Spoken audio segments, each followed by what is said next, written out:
brace yourself, because you're about to dive into another free first-hour episode of the Higher Side Chats, and we just want to let you know that whether you're looking for a companion through your paranoid insomnia, entertaining yourself through one of life's mundane activities, or trying to ward off the internal screams of all those sad, smothered souls around the office, THC is here. And you should know that every episode of the Higher Side Chats has an entire second hour for Plus members. Sign up at thehighersidechatsplus.com and you'll get years of Plus show archives, lifetime forum access, a special invite to Greg Carlwood's monthly joint sessions, MP3s of THC music, bonus episodes, tour videos, and 10% off t-shirts, grinders, and whatever else ends up in the Higher Side store. It's $8 a month that you won't miss, so become a Plus member and treat yourself in these troubled times. Always action-packed and commercial-free, which means you'll unfortunately never hear my voice again.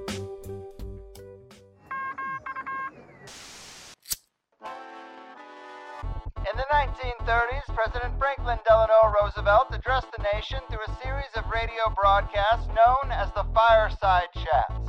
His aim was to reassure the common man that our society would recover from its troubled times. Well, we're far from 1930, and I deal with a different kind of fire. For a new era of worldly frustration, we offer a fresh conversation. I'm Greg Carlwood, and these are the Higher Side Chats. All right, Higher Side Chatters, buckle up and enjoy the ride from sunny San Diego. I'm Greg Carlwood, and it looks like happy days are here again as we spend another chunk of time digging into this weird world with the people who dare to explore it. Because I don't trust the conventional timeline of history any further than I can throw it. It seems clear to me that ours is not a simple single story from hunter-gatherers to eye-watch wearers, but more likely an up and down and back and forth long-running set of cycles and rounds of civilization with many secrets still left hidden. And the evidence for that is all around us. The diligent research done by those focused on the Younger Dryas impacts, which conveniently overlays with Plato's dates for the destruction of Atlantis. The evidence of mound-building giants in ancient America that won't be in your textbook. The vast underground tunnel systems of nearly every continent that still lack an explanation.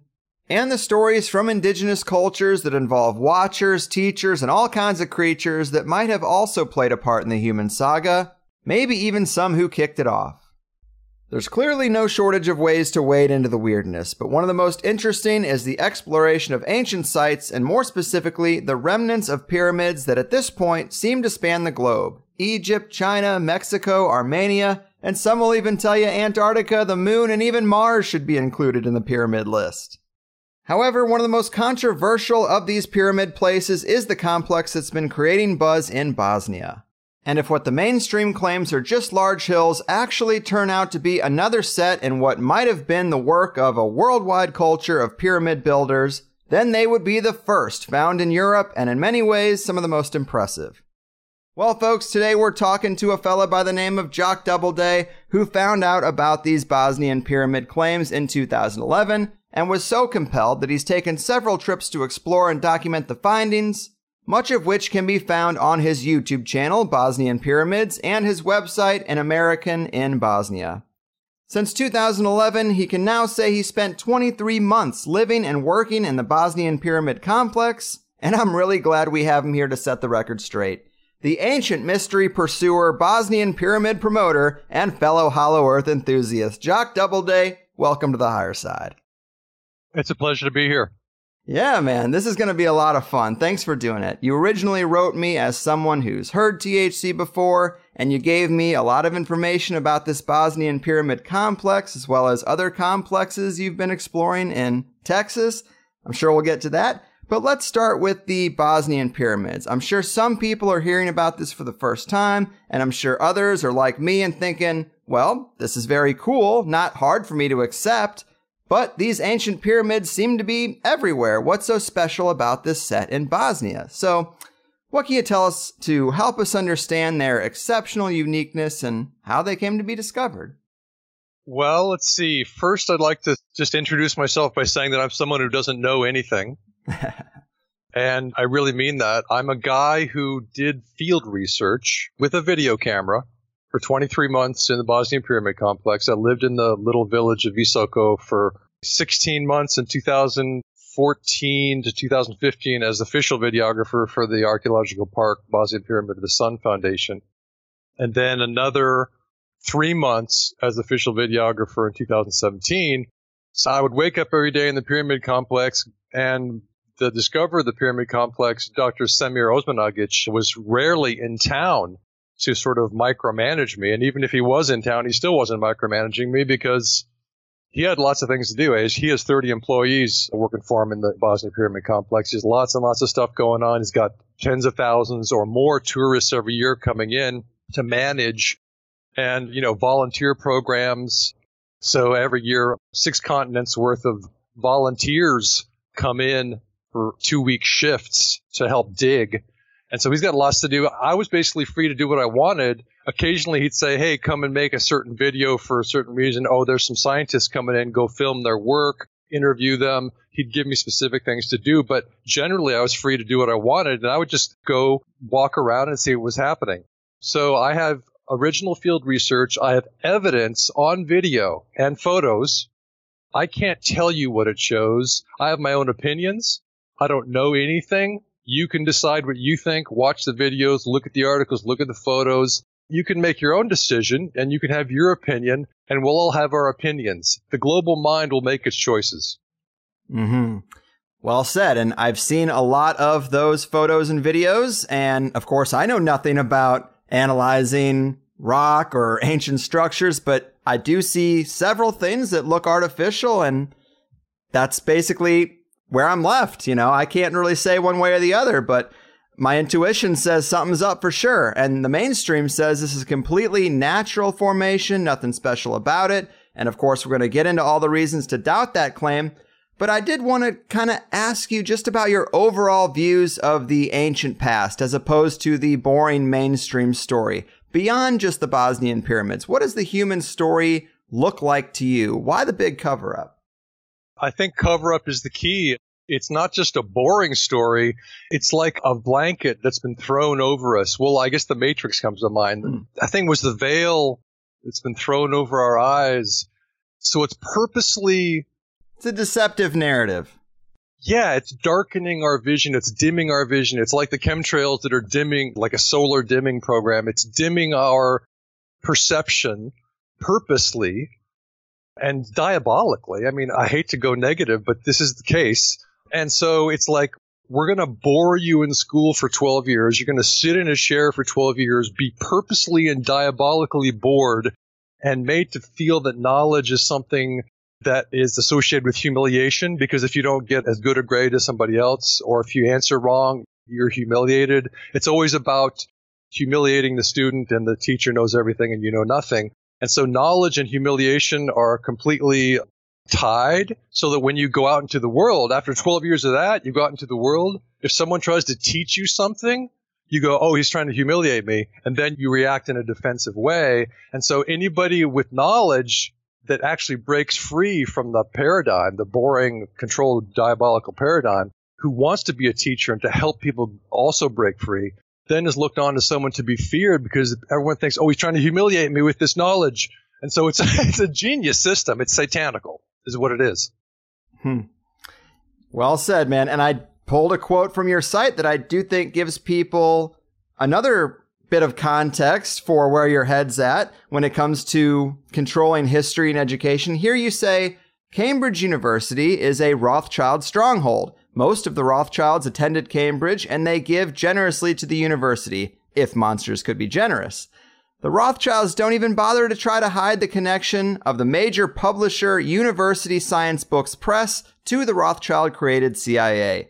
University Science Books Press is based in Dulles, Virginia, a few miles from Langley, where the CIA grows like a giant parasite on the earth, to the great detriment of humanity and of the biosphere in general. And I like that. You hit on several great points, but most relevant is that the mainstream narrative is pretty tightly controlled, and it's not that hard to do. Not as hard as some people would suggest. Yeah, and I was researching the Hollow Earth. So I think that was in my shielding article that you were quoting from. That has to do with the inner Earth, the Hollow Earth, and the theory that I came up with just recently, which is that perhaps, and this is just a tentative idea, the ancients terraformed the Earth with alternating soft and hard layers to shield the inner Earth civilizations from asteroid impacts so that the soft layers would cushion and the hard layers would direct the kinetic energy horizontally. So a huge, huge asteroid that came in, which could destroy the Earth or could destroy or at least rock the foundations of the inner Earth civilizations or disrupt their civilization to a significant extent, it would be mitigated. The energy from that asteroid would be mitigated by these hard and soft layers. Now, I wrote to the author of The Solid Earth, this book that came out of Cambridge, and I said, you have this book that says that the Earth is solid, and I wonder what you think about the hollow Earth theory. And of course, she didn't write me back. That was 2 months ago. Her whole reputation is based on this idea that they know everything about the Earth, or most things about the Earth, and the students can sit back and listen to the lectures of the learned professors, and she's one of them. Fowler is her last name, Fowler, and it's The Solid Earth. So I was talking about that book, how it's published by this company that is clearly compromised. I mean, not just compromised, but created by the people who want to essentially, as we spoke about before, control us. And so this is the problem. So you are breaking out of it. Your chats are breaking out, helping people to realize where we are. And then also not just, oh, we're in a controlled well of darkness, but let's go find out what's outside. What a great idea. Indeed. And I like the shielding theory a lot. I mean, we build protective structures to shield us from the harsh environment we call houses. Why not just scale that up to the entire Earth if you were able to do that, or if you lived during a period of cataclysm in the past? We have all these tunnel systems underground. They're pretty vast and hard to explain with the kind of mindset we have about the ancestors. If they could build these tunnels, maybe they could also shield the surface to a degree. I think it's compelling. The tunnels are super interesting because we're just coming to this, you know. There's something called Stanton's Cave in the Grand Canyon.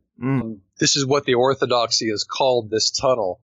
They call it a cave because they don't want us to realize that it's part of a tunnel system that stretches across North America. And they've sealed it off. They've said, oh, bats live there. We're going to seal it off so that no one can explore it anymore because we're protecting the bats. The bats can go in through the holes in the mesh, but people can't go in there. And they've also sealed off Mammoth Cave, which is also a tunnel system, but they call it a cave. So they keep calling these tunnel systems caves. Every time you hear about a new cave being found, it's not a cave. It's clearly a tunnel, and that people will go into it and make a long video. And then eventually it'll get sealed off. Well, you kind of wonder where these tunnel systems are going ultimately. Do they connect to the inner Earth? That's a question. Exactly. Who knows where those tunnels go? And so let's get into the Bosnian Pyramid research. Maybe tell us a little bit more about Samir, who you mentioned. I mean, this is kind of how the pyramids have gotten as popular as they have. As you said, you worked kind of independently, but we don't have the visual elements that I know you've had for other presentations. Give us an idea of what this complex looks like. Help people get a good visual and, just that 101 context we need to understand this area. All right. Well, in 2005, Semir Osmanagic, who was a Bosnian native, and as some people may not know, Bosnia is a Balkanized country, a part of what used to be Yugoslavia. So Bosnia is just south of and east of Croatia, just west of Serbia, northwest of Montenegro, I guess. And so he was born in Zenica, sort of in the middle part of Bosnia. And he was an unusual Bosnian. In Bosnia, it's malo po malo, little by little. Everything's slow. Everything's take your time, take it easy. When I went there as a sort of a hyper energy American, I stood out like a sore thumb. Everybody thought I was with the CIA because I was running around with my camera and my backpack. And they're like, who is this hyper energy guy? Why doesn't he just relax, Why is he taking pictures of everything? But, and it's hilarious to me that they thought I was with the CIA because all I do is rail against that nonsense on Facebook. So I have this incredible American energy. Let's progress. Let's go forward. In Bosnia, it's like, where are we going? Let's just hang out and work in the garden and have some fun, have a coffee, have a cigarette. So Samir was different. He was reading. He read hundreds of books while other people were having cigarettes and coffee. And he was learning about astronomy. And this was back in the day when the space age was like a big thing. Rockets, were just becoming a thing. And, we're going to the moon. And fascinated him, Mm-hmm. So he was going all across the world. He was fortunate enough to have a family that had enough money to help him, I guess, travel. So he started researching ancient civilizations, and he was really interested in pyramids. And so he wrote a bunch of books on his travels. And his doctoral dissertation is an Indiana Jones adventure novel, but it's based in reality. It's his own travels. It's a beautiful document. I think it's called The World of the Maya. Absolutely beautiful document. It's in English, and so anyone can find that on the internet. It's astonishing. That's just one travel adventure. He had many, many, many. And then in 2005, he came back to his own country of Bosnia, and he was invited by a friend in Sarajevo to come up to visit the museum in Visoko, a little town he'd never even been to, even though it was only maybe 75 kilometers from his place of birth. And so he went up there to visit the local museum, just, to see some artifacts from just a few hundred years ago or maybe 1,000 years ago. And he looked over and he noticed this hill, the primary hill in Visoko, and he said, wow, that looks like it has a northern orientation and a really kind of flat, smooth side facing north. And then he got out his compass and he said, yeah. And so he started looking at this hill and he said, let's go up at the top. And they go, there's nothing at the top, except some old ruins from a medieval town. And he said, no, we'll go into the top. So he took his group up to the top. He saw another structure that looked like a pyramid across the river. And he said, okay, look, we're standing on the Bosnian Pyramid of the Sun right now. And across the river, that's the Bosnian Pyramid of the Moon. And he started naming structures. and then within 6 months, tens of thousands of people had come to visit the Bosnian Pyramid Complex. And in the first year, 200,000 people came to visit the Bosnian Pyramid Complex. And it's been 550,000. It dropped off substantially immediately after the first year because the Orthodoxy came in and said, he's a huckster, he's a liar, he's trying to get tourism to Bosnia, he doesn't have any science. We know the truth, we haven't been there, but we're not going to go there. We are just telling you, and we're going to use Wikipedia to tell you that it's a false claim and he is trying to scam you out of your money. So that's the basic Bosnian Pyramids 101. Nice. Way to bring us up to speed. Yeah, I've heard Samir describe, the two biggest peaks as the Pyramid of the Sun and the Pyramid of the Moon, like you mentioned. And I watched a great TEDx talk by Samir where he lays out all the commonalities that seem to relate to the pyramid structures that we know about. They're oriented northwards. They have strong astrological alignments. They have underground tunnels beneath them. They have unique energetic or resonance qualities, and they tend to be near ancient rivers and gold mines. And not only are these characteristics in play with the Bosnian complex, in most cases, they're the best example, right?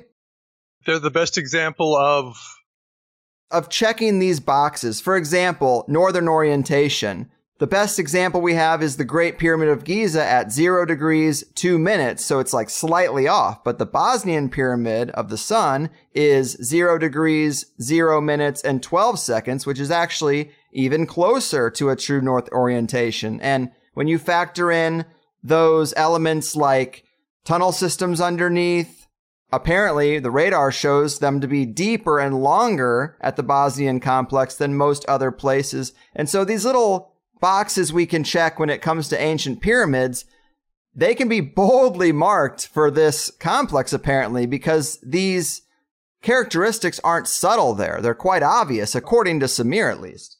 You're exactly right, and your research is genius, and you're clearly by far the most well-researched interviewer that I've ever been interviewed by. Most people are like, the Bosnian Pyramid. I'm like, well, actually, it's pyramids. And you know what I mean? Like, they don't know anything, and they just want me to tell them everything. So I really appreciate all your research. So sure. You should just talk, and I should just sit back, and I should interview you. That'd be an interesting interview, because you obviously know a lot about the pyramids already in Bosnia. I try. Like, another thing is I hear the sacred geometry that's encoded is 3.2 kilometers from peak to peak when it comes to the pyramids of the sun and moon. Again, 3.2, a number that was important to the ancients. It's in that body of lost knowledge, and it comes into play here as well. But yeah, I mean, obviously it's all part of the 9 to 5. I like to be informed, man, but you have spent time on the scene. What maybe could you tell us from being on the scene that these pictures and videos and my research doesn't tell us? Well, if people want to check out my article, New LiDAR Scan of the Bosnian Pyramid Complex, on my An American in Bosnia WordPress site, New LiDAR Scan. Okay, you've got photos using the LiDAR imagery. It's absolutely gorgeous imagery from a satellite showing the topography of the complex. You know, the pyramids are not, and the structures are not as obvious as in Egypt or other places where they're built out of blocks. Because in Bosnia, they're built out of other materials, and we can definitely get into that if you'd like, because it's totally key. But the LiDAR scan helps us to sort of not necessarily prove, but give more evidence toward the fact that these are real built structures as opposed to natural structures. So, as you said, we find the northern orientation of the Bosnian Pyramid of the Sun to be obvious in this LiDAR scan. We see the really smooth surface there as opposed to the sort of rough corrugated hills nearby. And we see the really smooth concave satellite dish-shaped surface of the Temple of Mother Earth, which is a structure just east and south of the Foinica River in that complex, so very close to the Bosnian Pyramid of the Sun. And so we've got these two northern-facing structures. Valery Uvarov, a Russian scientist who's building a pyramid complex in Tomsk, Russia. In fact, I think he's got most of the pyramids already built in the city of pyramids that he's building up there for healing effects. He's really into the healing of pyramids. He says that pyramids around the Earth, the key face of the pyramids around the Earth is the northern face, and that is because there's a mothership. I don't know whose mothership it is, but there's a mothership above the North Pole that's gathering the reflected energy from these pyramids. What this race of beings in the mothership is doing with the energy, I have no idea, but this is his theory. Wow. So the northern face seems to be the key, and in the complex, you see that the northern face of the structures is the most defined, the most delineated. And this satellite dish-shaped Temple of Mother Earth, as you see in this photo in the LiDAR scan article, is shockingly beautiful and smooth. It just looks like an earthen satellite dish. And so as far as the northern orientation of the Bosnian Pyramid of the Sun, yes, you're correct. We have the best orientation of any pyramid so far measured on the planet. And it's also the biggest pyramid so far measured on the planet, although one could say that there's a pyramid in Serbia. I'm trying to remember the name right now. Ritanja mountain. It's a three-sided pyramid that is much, much, much bigger than the Pyramid of the Sun, if in fact it's artificial, and many people believe it is. So that would be the biggest pyramid. But anyway, so far, the largest pyramid and the pyramid with the best orientation is the Bosnian Pyramid of the Sun.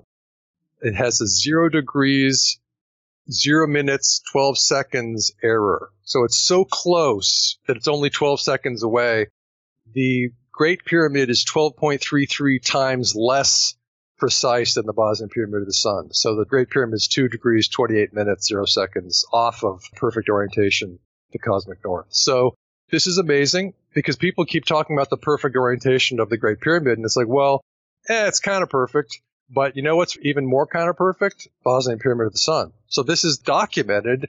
The orthodoxy doesn't want to look at it. And so it is very hard for me to just gloss past a mothership harnessing energy from ancient pyramids, but I did have a question here about this energy beam. And of course, these things, as you just said, have to relate. If you just Google Bosnian Pyramids energy beam, you can see a bunch of images that show a light beam shooting out of the top. You can find similar pictures of Chichen Itza, but I don't know how much stock to put in this. I'm sure you need special equipment to capture it, and it's not really visible to the naked eye, I would assume. But I've listened to Samir say that this energy beam has been detected by 4 completely independent teams at different points in time with different equipment, and they all confirm a continuous 28 kilohertz, 4.5 meter beam that's coming straight out of the top of the Pyramid of the Sun. Seems almost too good to be true, but what more can you tell us about that beam? And I mean, I guess the mothership, who can say much about it, except I guess if it's there, it's there. Yeah, I've got no more information on the mothership. That was kind of another one of those things that I heard Valerie say in an interview. It was kind of a spontaneous interview we did with somebody in a cafeteria where there's a whole bunch of noise behind him. And it's clearly just like, hey, you want to do a quick interview? Sure. I was like, oh my God, there's so much cool stuff in this interview. And he just sort of went on about this mothership for 2 seconds and then he went on to something else. And I'm like, oh my God, you don't want to tell us more about this? So that's all I know. As far as the beam on the Pyramid of the Sun, yes, 4 research teams have confirmed this electromagnetic beam.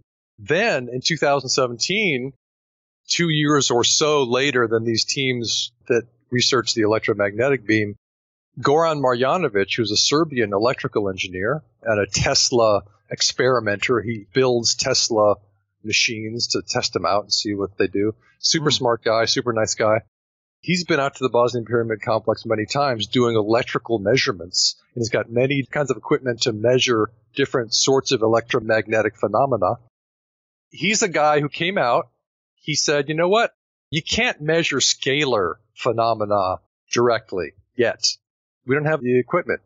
But he says you can measure the effects, or he calls it the shadow.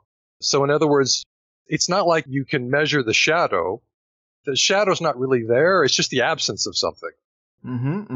It's the absence of light. So it's not like we measured a shadow. No, you measured the absence of light. I'm doing the best I can to explain this because I don't really understand it. He's the guy who gets it most.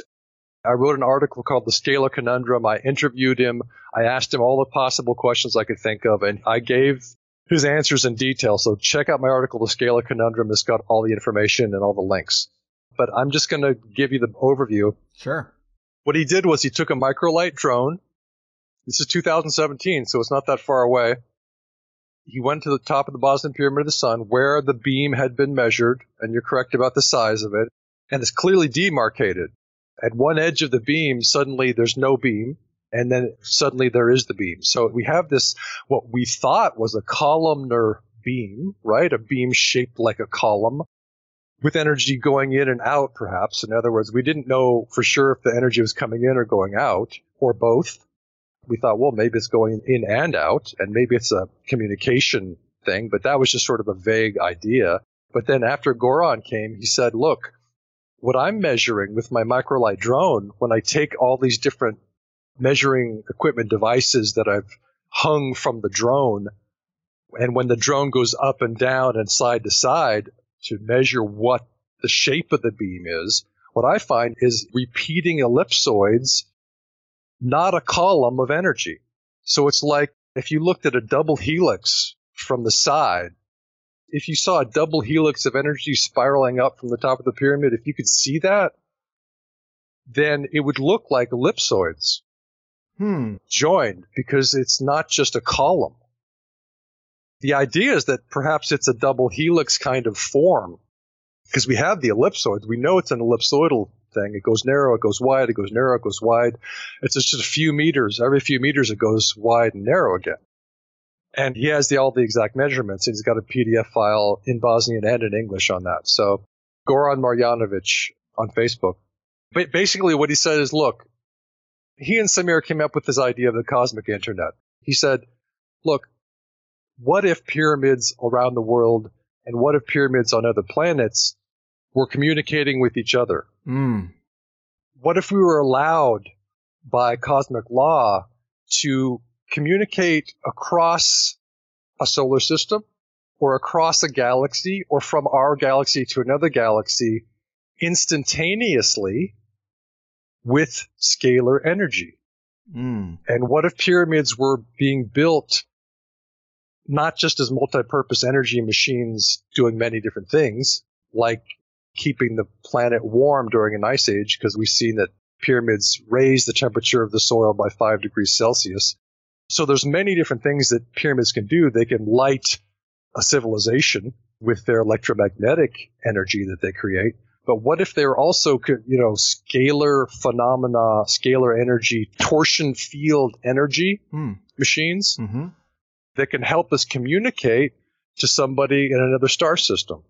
Yes, that's very compelling, and I'm totally open to that idea. I'm well past the point of being skeptical of things like remote viewing or astral travel or consciousness projection. It's very clear those are real things. So it's possible that, like in the context of the Great Pyramid, everybody talks about the qualities of the King's Chamber, of laying down in it, and then you have this shaft that shoots off into space. What if this is some kind of aiming mechanism for consciousness? Or what if instead of just astral projecting to wherever, you can dial it in to certain places, and if maybe two pyramids on two different planets are aimed or oriented in somewhat the same way. I know these balls are moving all over the place, so it's hard to really dial it in, but I think there could be something there for sure. I'm very open to that idea.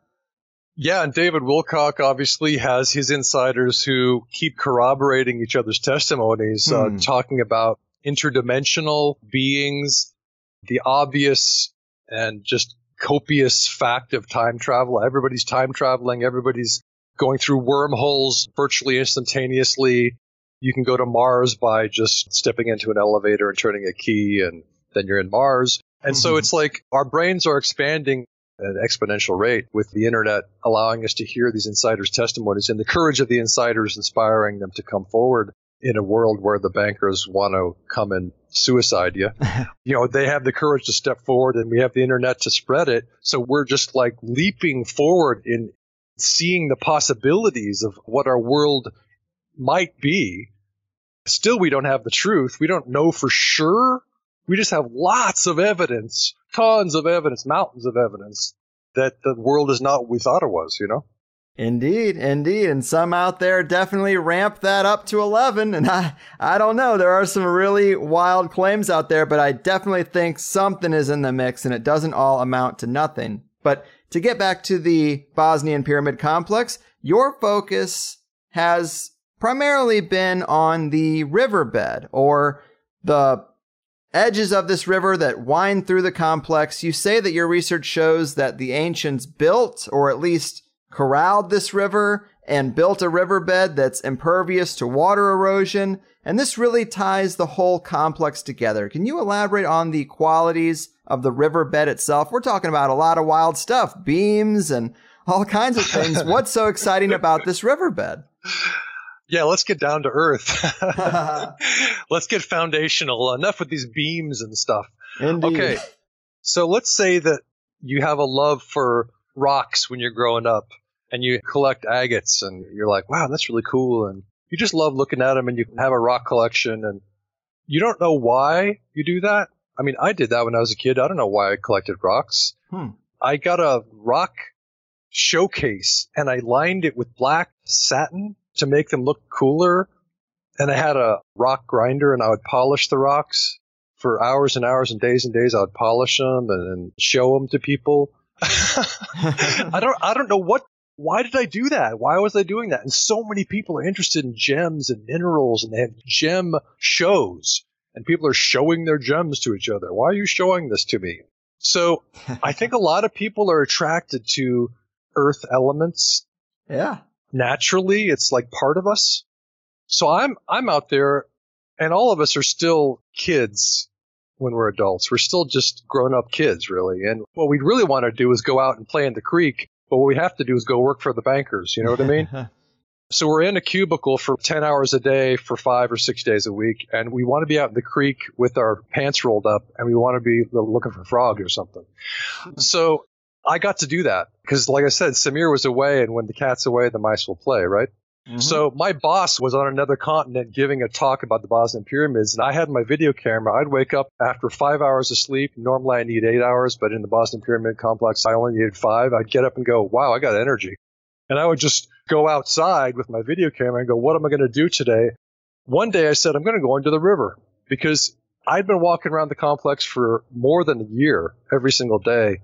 And as I walk along a road and I'd see the edge of the side of the hill or the side of the pyramid, and I'd see the layering, the alternating baked clay stone and soft earthquake mitigating clay layers of these structures, I thought, everywhere I go, I see artificial construction. I've never seen anything natural anywhere near the complex. And I went miles and miles outside of the complex to try to find something natural. I took a taxi for 15 miles outside, and I couldn't find anything natural. Everything was built. And I was like, okay, I'm going to go down to the river and see if the river's built. Because I began to think of it as the most logical thing for a pyramid building civilization to do would be to make sure that their structures last.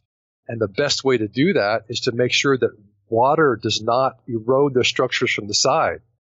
So how would you make sure that that never happened? Well, the way you do it is by tying the structures together at the base so that you've got one megastructure that starts at the riverbed. And the riverbed is essentially a way to channel the water over your complex instead of having it erode it from the side. So I thought, well, maybe that's the case. I said, I bet you it's concrete.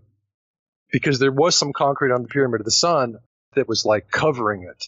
Most of it's clay and claystone. Most of the complex is built in clay and claystone. 99% of it's clay and claystone layers.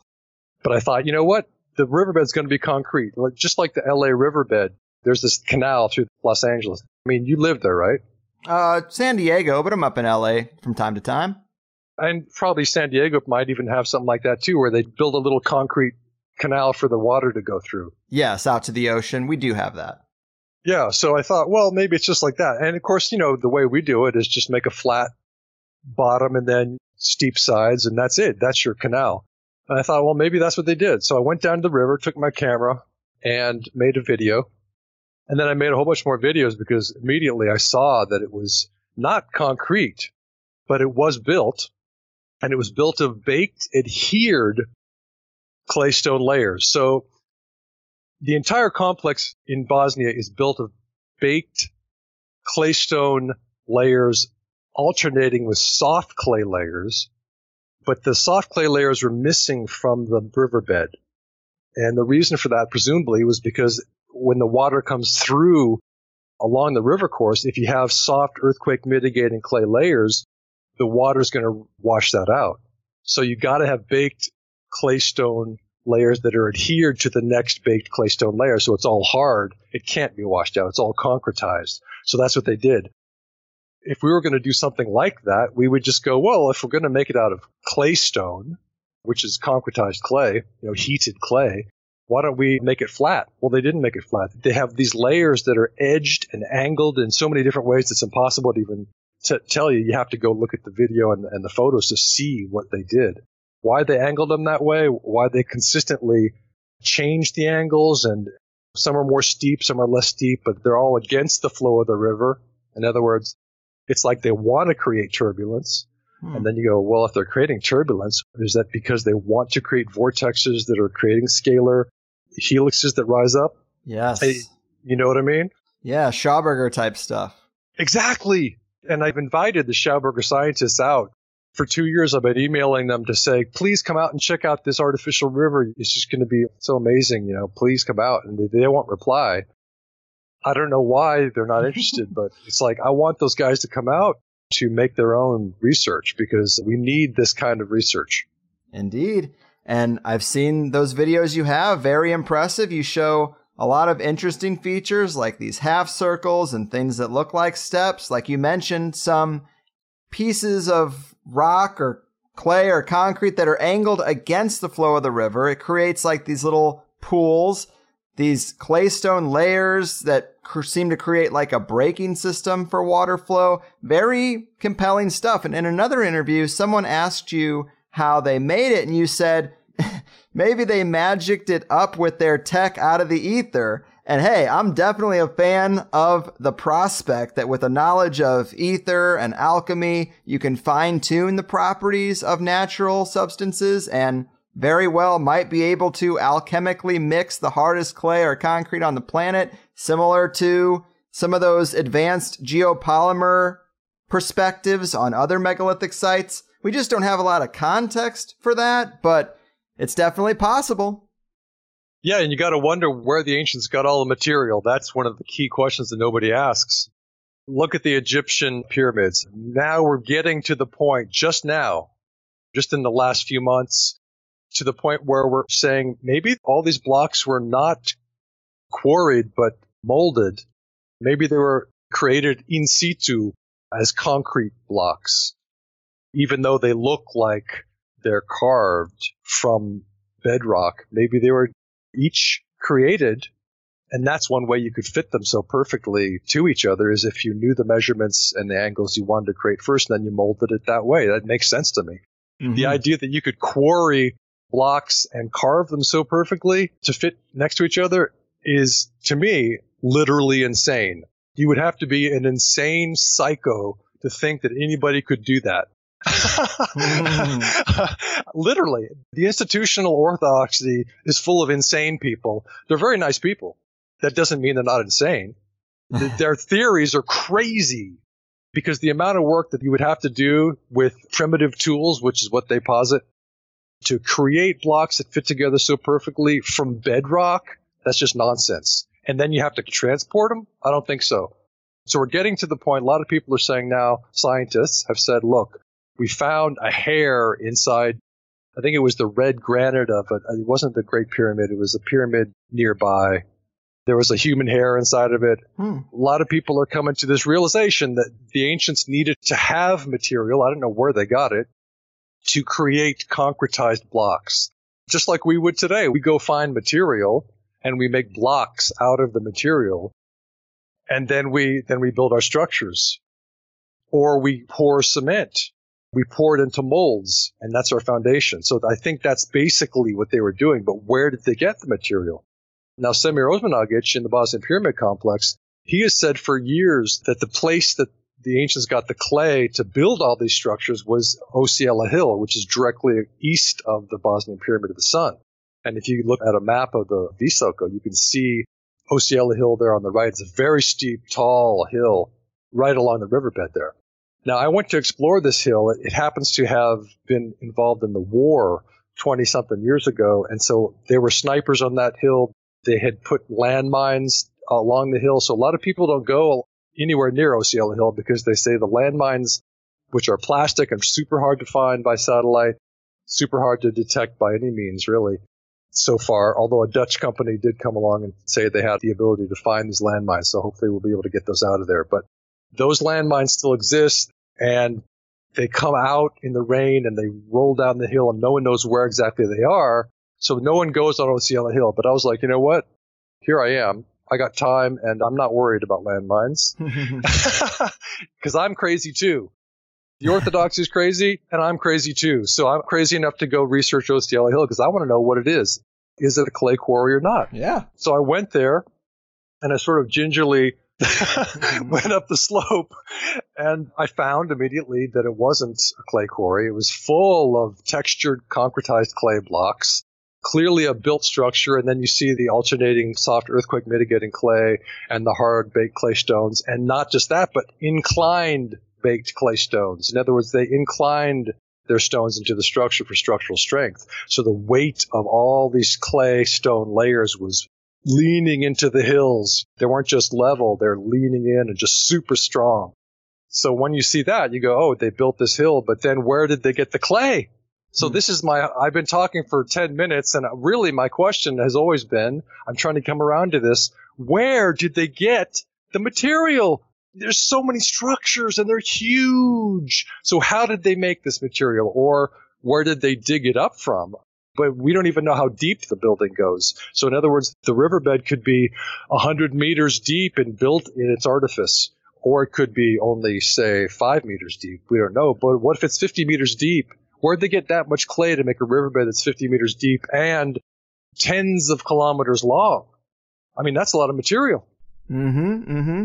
Yes, man, there is a lot there to explore, and to dismiss it all out of hand seems a little disingenuous, and that seems to be what's going on in a lot of arenas. I wanted to ask you about the political aspect. How has the local government been responding? I hear that they dismissed it, but now they like the tourism, and it's a bit of a mixed bag. What's really going on there? How have the authorities in the Bosnian area handled this situation? Well, it's really positive now. So it did go back and forth a little bit. Originally, it was positive, and the mayor was in favor of the project and supported Samir with a little bit of cash, and the country of Bosnia supported him. Then the politics switched. I think it was because the orthodoxy came in super hard and said, this is nonsense. And so the politics switched, and they stopped funding the project. And so Samir's Archaeological Park Foundation has essentially relied solely on tourism money to fund all of the digging that's going on there and all the research.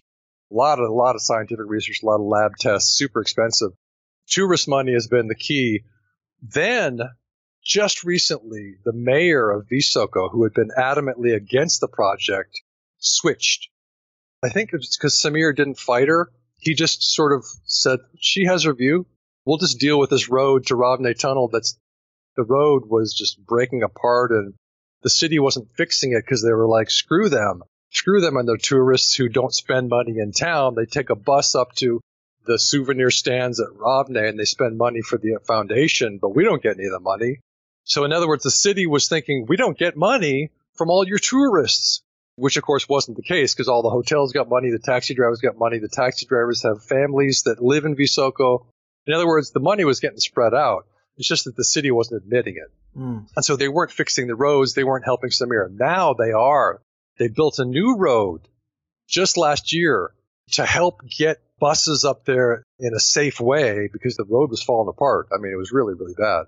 So now they can get up to Ravne Tunnel, which is pretty far above the river where the tunnel entrance is. And Ravne Tunnel is the main attraction in the pyramid complex. And I know that you're super interested in that tunnel system. Yes. If you want to talk about that, I'm happy to do it. I definitely do, and I believe it's called the Ravne Tunnel Labyrinth. It seems pretty amazing. Dozens of miles of tunnels. Apparently people see orbs of light in them and feel energetic effects. There are megalithic carved stones in the labyrinth, I hear, that mark the direction and the water flow of the stream underneath. Please, tell us anything you can. The underground, that's my bread and butter. Oh, the underground's your bread and butter? I think so. It's definitely one of the things I'm most intrigued with when it comes to the ancient world or these sorts of structures. Why are you particularly interested in the underground, do you think, more than anything else? Well, because I love that hollow earth theory, and I've seen some compelling video that seems to show the polar opening. A lot of people suspect that the UFOs that are seen are really flying in and out of those openings, maybe other tunnel systems around. And the prospect of even an abandoned underground city is amazing. But if we could amp it up to 11 and say that potentially there's living, breathing civilizations under the surface, that to me is one of the craziest and wildest things that I entertain as a possibility. It's a lot of fun to think about, and I don't think enough work has been done there to completely say that it can be dismissed. Yeah, I'm with you because I got a hashtag called Surface Dwellers. That's my new hashtag for my shielding videos and articles because I feel like there's so much evidence that there is not just one, but many different hollow earth civilizations that are advanced and not just humanoid, but other, I'm not going to go into other ones. Reptilian. Okay.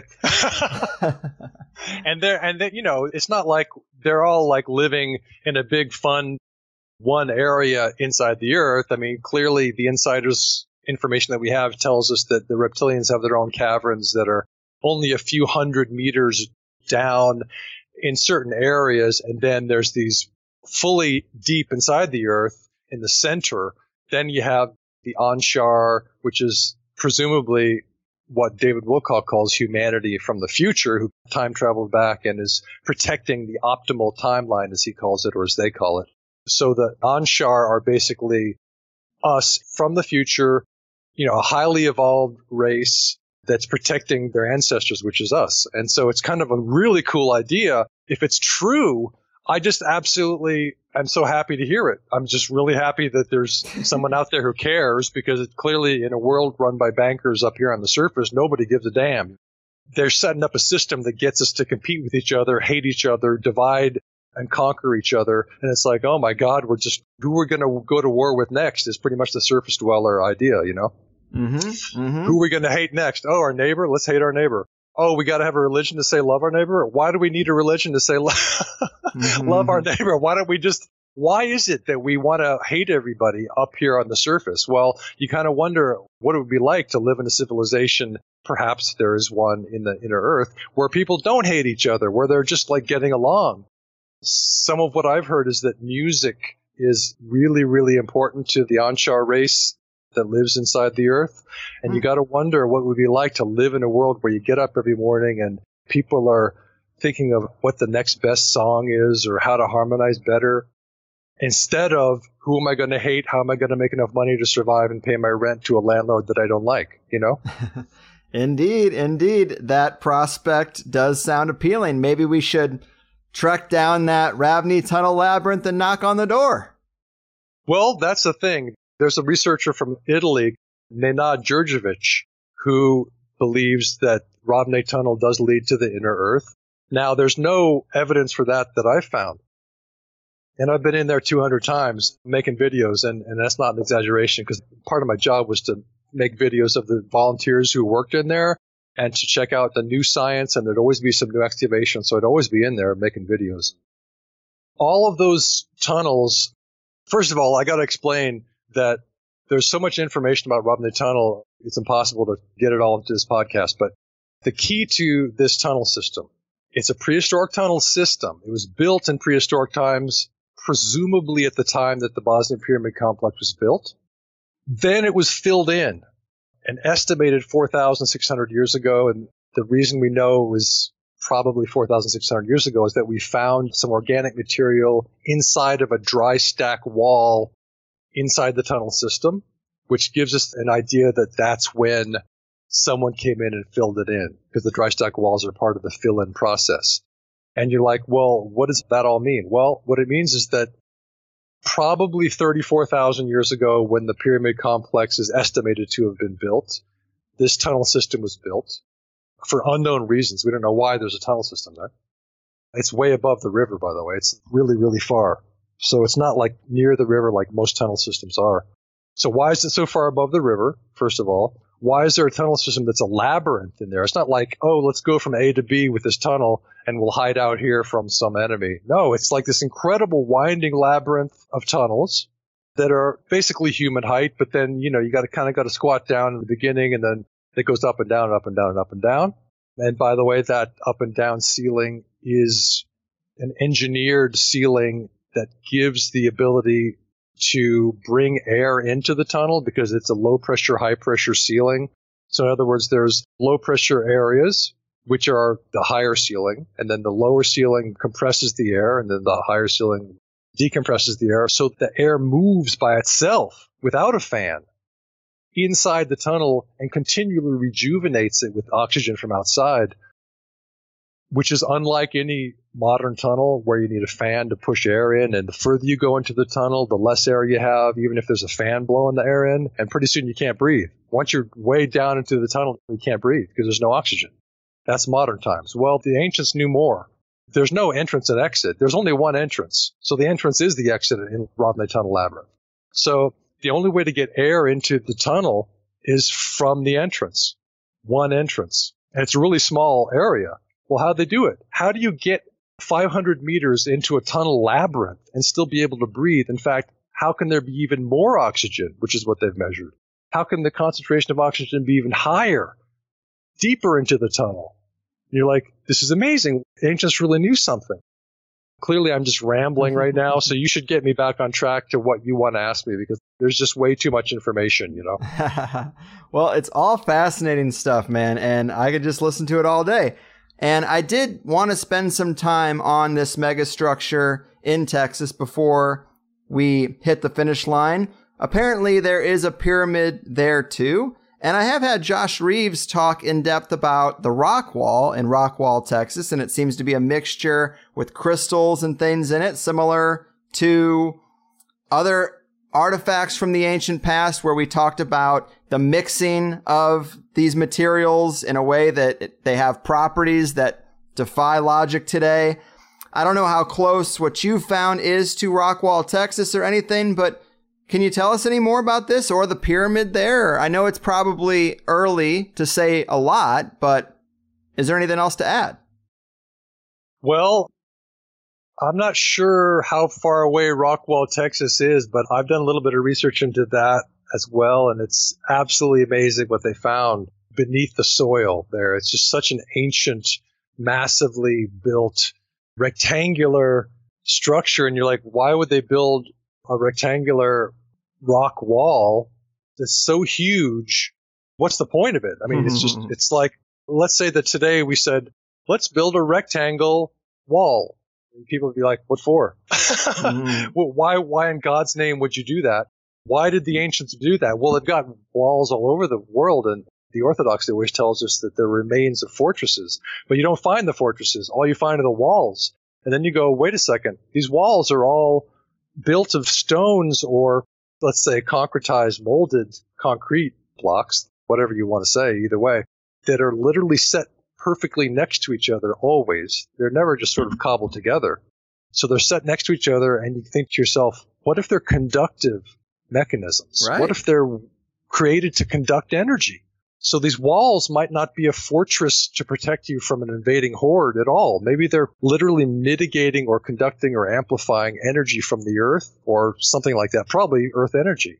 So that's my feeling for Rockwall, Texas. I wish I could tell you how far away it is, but from where I am, I'm in Kerrville, and nearby, just south of Kerrville, about an hour or so, and this is all west of Austin, west and a bit south of Austin, Texas, is a little town called Utopia. And just east of that town, on Google Earth, I found an odd structure that looked pyramidal, triangular, a three-sided pyramid structure. I thought, well, I wonder if that's natural or artificial. So I went down and did some field research, and I wrote an article called The Utopia Pyramid Complex. And the first image you see is from above. It's just a Google Earth image of a three-sided structure oriented to the cosmic north. And when I researched it in the field, I found out I took a tool. I sort of went to go dig there. I couldn't dig because it's all concrete. And you say, well, you don't know that it's artificial concrete. And it's like, well, I don't know that it's artificial, but it is concrete, whether it's natural or artificial. And my tool just rang off of it. It was a small metal hand tool and just rang right off the pyramid. At the base of the pyramid, it's stepped. It's not stepped like Roman style, perfect right angle stepped, but it is stepped concrete. So it's not just a smooth face going all the way down at the bottom. It's pretty smooth near the top, and you can see that on the Google Maps image if you just search my article, Utopia Pyramid Complex. But you have this stepping out, and I've seen this all around the world. Everywhere I go, there's stepping. Bosnian Pyramid Complex, same thing. They have terracing. They call it terracing that they say farmers made, but it's not terracing, it's stepping. The way we know it's not terracing in Bosnia is because the steps are not, it's not like the rice fields in China, where they have a flat terrace and then steps down and then there's a flat terrace and then you can work on the flat area as a farmer. No, it's not like that. It steps down and then the angle continues. So you have this really, really dramatic step that if you're climbing up a pyramid, it's hard to get up it in the Bosnian Pyramid Complex because it's 4 or 5 feet tall. And you have to climb up this really steep sort of bump on the side of the pyramid or the hill, and then you keep climbing at the same angle. There's no flat terraced area for a farmer to work on. There's no orchards built on any flat surfaces, So there's this stepping everywhere you go. Texas, the same thing on these structures. It's a stepping down. And why they did that, I don't know. Maybe it's a foundational thing, like essentially if you're building from the bottom, you're sort of building a larger foundation that then gets a little bit smaller and you step it up. You step it narrower and step it narrower, but you're starting with a larger foundation. So I think that's probably what they're doing. But if you look at just switching over to Bosnia really quick for a second, if you look at the terracing that they call terracing, the stepping, I call them step downs in Bosnia. They're all over the hills. Every hill you see in the Visoko Valley area no matter whether you think it's artificial or natural. Every pyramid has these step downs on it, and they go for miles and miles and miles. And clearly they are not artifacts of somebody's property where they terraced it, because each area of terracing would be different. In other words, they wouldn't step it at the same spot. Where the property line ended, this next farm would step it somewhere else. But these things go on and on and on. They curve. They curve beautifully, elegantly all across the landscape.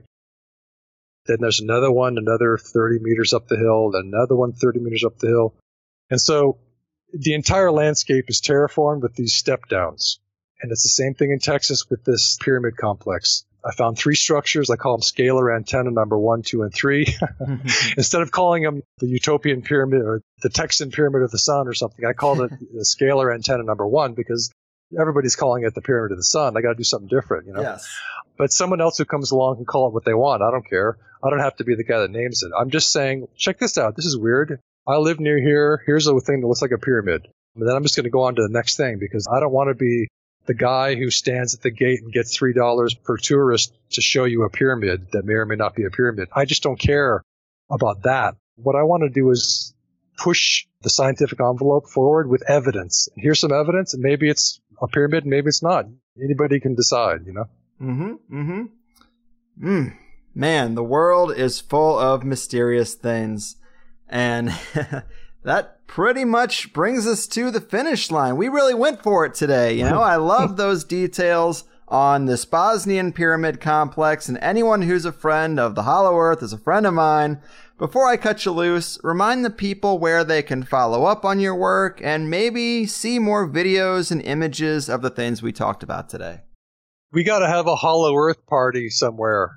Whether it's on the internet or we meet up in the middle of America somewhere, because I think the Hollow Earth is becoming big. I think we should have a celebration because, you know, it takes a little bit of courage, let's say, to go against the orthodoxy in any realm, because it's pretty strong. The universities are pretty strong in wanting you to believe the way they want. Yeah, well, hey, any excuse to drink a little drink and smoke a little smoke is all right with me. Let's have a celebration.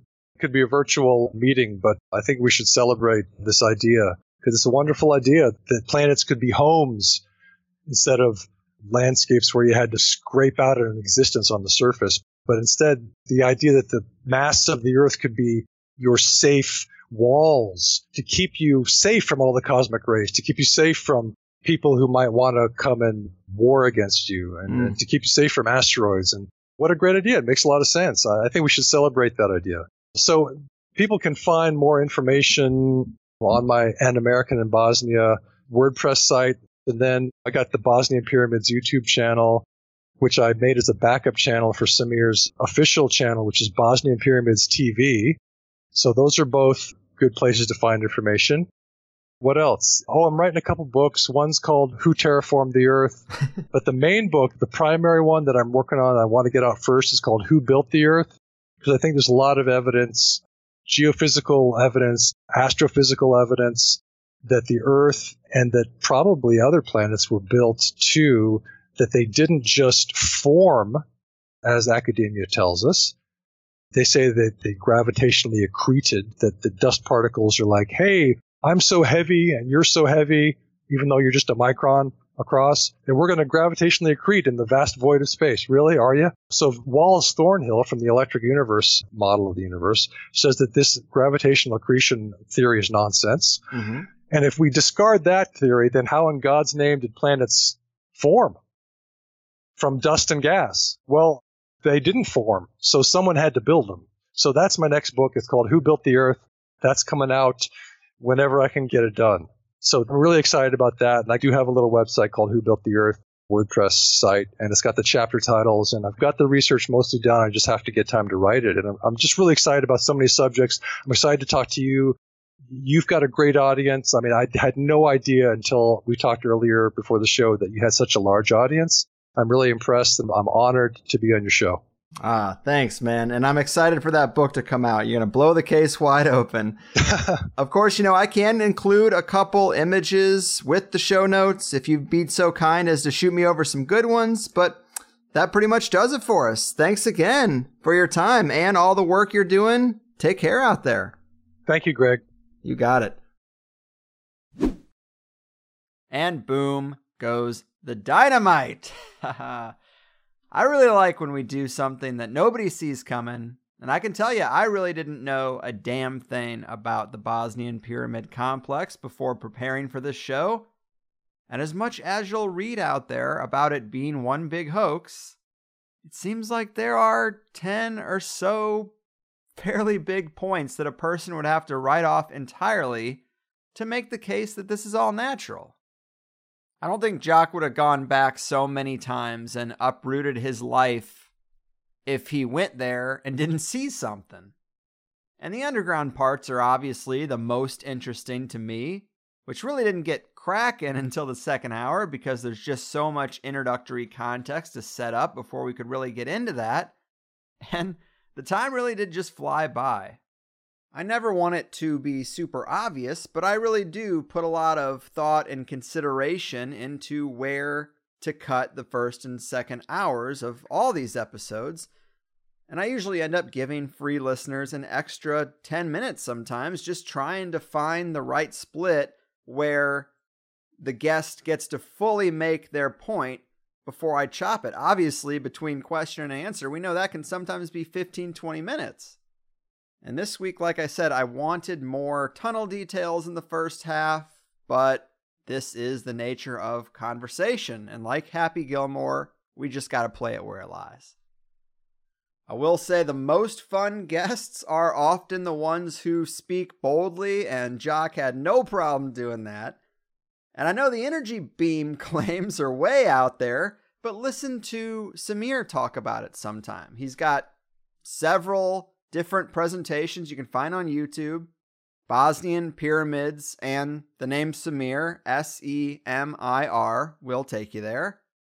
I've heard him describe that he's gotten multiple independent teams out there who all have gotten different readings from it. He gives their first and last names. He talks about their research teams. It's hard to just say that he's completely making it up and has gotten 3 different research teams to risk their reputations on that lie. On the other hand, it's also pretty odd that even alternative researchers tend to ignore or dismiss this site. Given the various sites that alternative researchers are highlighting, what is so different about this one? Why would this be a wrench in their narrative? It seems to be complementary rather than contradictory. Obviously, an audio show has its limitations, but it's pretty easy for people to do some follow-up. Maybe check out the images that I included with the show notes, or check out Jock's website or YouTube channel. And I might actually try to get Samir on sometime down the road, because I'm pretty into this now. And he's very passionate and knowledgeable, and I think he'd be a great complement to today's episode, but I'd want to put some space between them, just because there's so much other stuff to get into. I've got no shortage of topics, even with staying pretty non-political lately. And I'm really happy about that. Some people are writing me saying that I'm ignoring everything that's going on. But to me, it's just a big circus, and we are talking about things that matter. Maintaining your own food supply, 5G, big pharma, missing parts of the human story, the corporate ufology nexus. All these things are important and interesting to me, and they're bigger, longer-lasting issues than any president. So I say let's keep doing our own thing and not let ourselves get sucked into the same old shit show. I hope you're with me on that. I consider that to be the distraction, not the higher side chats. Anyway, I am also glad that we got to talk a little bit about Philip Coppens. I still stumble on writings of his. He was way into a lot more than Ancient Aliens, got a lot of respect for that guy, and he is missed. People might remember in the early days, I did actually have a pretty great interview with Philip Coppens. And we had a second one scheduled. And this was the first time where I was actually there, ready to go, and my guest wasn't showing up. It's happened a lot since then, but I mean, this was early, and I was like, what's going on? I messaged him a couple times. A half hour later, he hits me up and says, hey, I'm really sorry. I woke up, something isn't right, and I'm on my way to the hospital. And then to my knowledge, he never came back out of the hospital. Really sad, because when you consider that whole lot of early Ancient Aliens cast members, he was definitely my favorite. And as you know, as much as we fit into the first hour, there's always a second hour for people willing to support the show. It's $8 a month. I give you 5 2-hour episodes.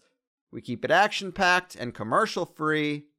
And I say treat yourself to more. In this particular one, as I mentioned, we talked about the Ravni Tunnel Labyrinth. We talked about witness reports of healing while spending time inside that labyrinth. We talked about some sweet, sweet earthquake data that supports Jock's hollow earth shielding theory. Gotta love that. And some provocative content about who built or terraformed our Earth, and various hollow earth entrances around the globe. All good stuff. I thoroughly enjoyed it. Big thanks to Jock for his dedication and his passion. But this closes out the month for us. I am pretty proud of the 5 set, a healthy dose of education and a generous helping of speculation, and a few more logs for the fire. But I'm getting out of here. Thanks for listening. Come back again next time. I've done my part. Your move, Bosnian Pyramid Complex concealers, human story hiders, and tunnel labyrinth liars. Your This is important. Hear what I said. I'm trying to tell you, it's not paranoia and not in my head. It's just the hard truth. Knocked on your door while I still can to ask you a question, 'cause I know your head is still in the sand. Don't be sheep to your slaughter for the rest of your life. Oppressed, but you're getting woke. You say you don't want to be stressed until the day you die. Tough luck, my friend. Did you get the memo?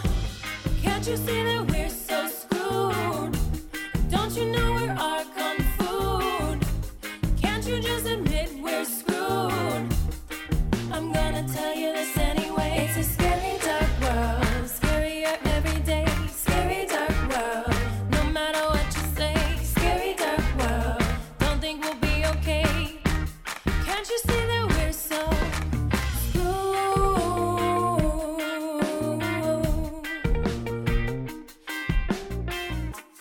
You sit and wish, but we don't have a choice.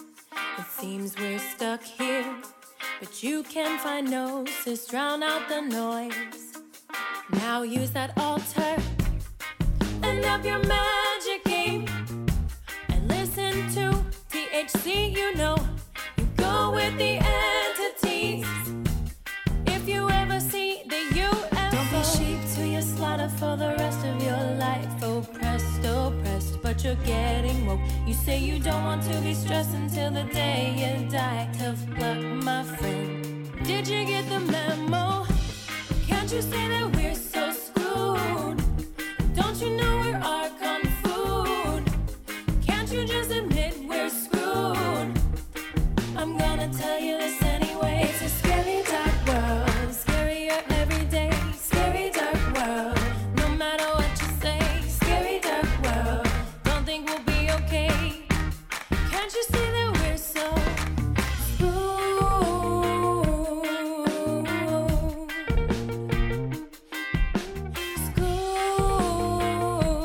yeah.